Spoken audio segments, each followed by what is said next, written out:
Okay, New York Times sues Microsoft and OpenAI. What is going on? Well, we knew this was going to happen. So let's just be really candid. One of the things from the moment that we started playing with ChatGPT, Bard, and any other large language model that was made publicly available was, what does this mean for attribution, and how does that work going forward? And how do companies that used to get clicks make money? If you're a publisher and you can get the 300 word abstract of the latest New York Times op-ed without actually having to go or pay for the New York Times, what do we do?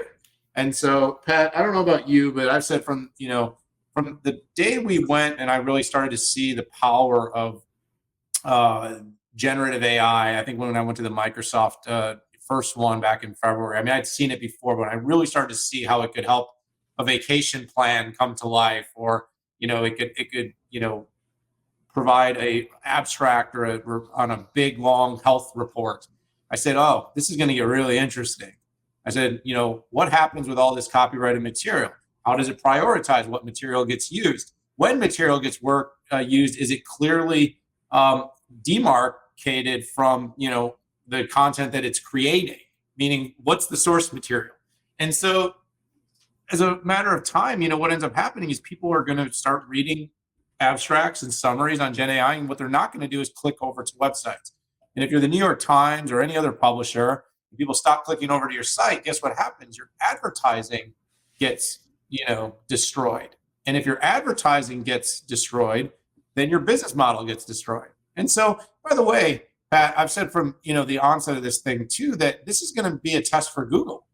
And hold your thought here, but Google's model is, you drive traffic, clicks, and advertising, and people pay to advertise against certain searches. Well, same thing there. If you can go to an LLM and you can get the information summarized in a ChatGPT or Bard, how do they get advertisers to pay for that? And so basically, what we're looking at here is not so much about just the New York Times and OpenAI. What we're really looking at is an inflection point in the beginning of setting a precedent around copyrighted and privately owned content, and how that content is protected on behalf of those that publish it, those that invest money. And Pat, you and I can relate. We invest a lot of money in our analyst teams to create content, and we want to be able to drive and drive views and reads. And now what happens is an LLM can crawl all of our content, and it could share in an abstract our analyst viewpoints on something, and it's possible our analysts won't even get proper credit that their content was used in a tokenized response in an LLM. So this is going to be really tricky. But here's two things I think are going to come from it, and as we start to warm up for our predictions pieces, Pat. First thing that's going to come from it is this is going to be a massive moment in terms of setting precedents. And remember, the genie's already out of the bottle. So we're not going back. I heard some really dumb punditry that this could be the end of AI, meaning that effectively, like, if the New York Times wins, everybody's going to stop. We are not going to stop. This is not going to stop. So what's going to have to happen, though, is there's going to have to be an attribution and a compensation model. Because basically what's happened is the entire world have become citizen journalists and creators of the content that these LLMs are crawling, and that is becoming product.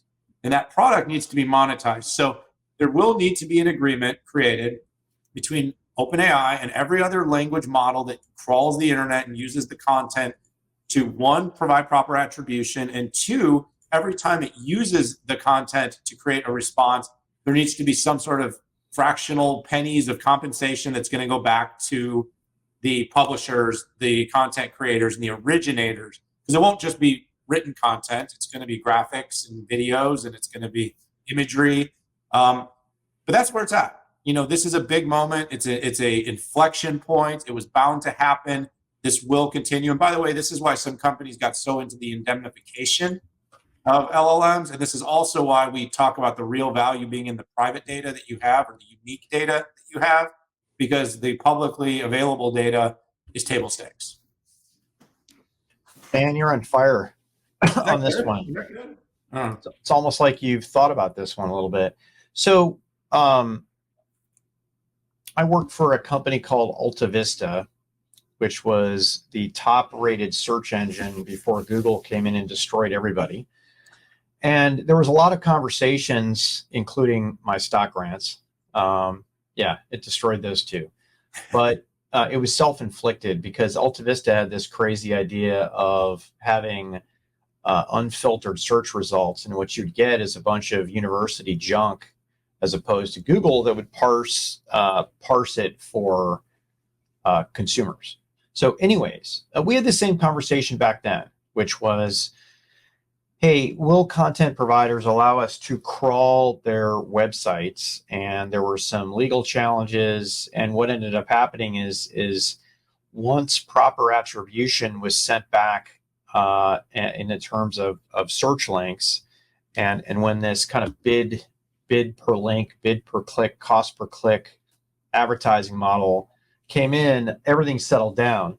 And then about 10 years later, when Google started to do it was called snippets, there was this conversation as well, and that got resolved. This is pretty much the same thing with a little bit of a twist. And here's what I mean by that.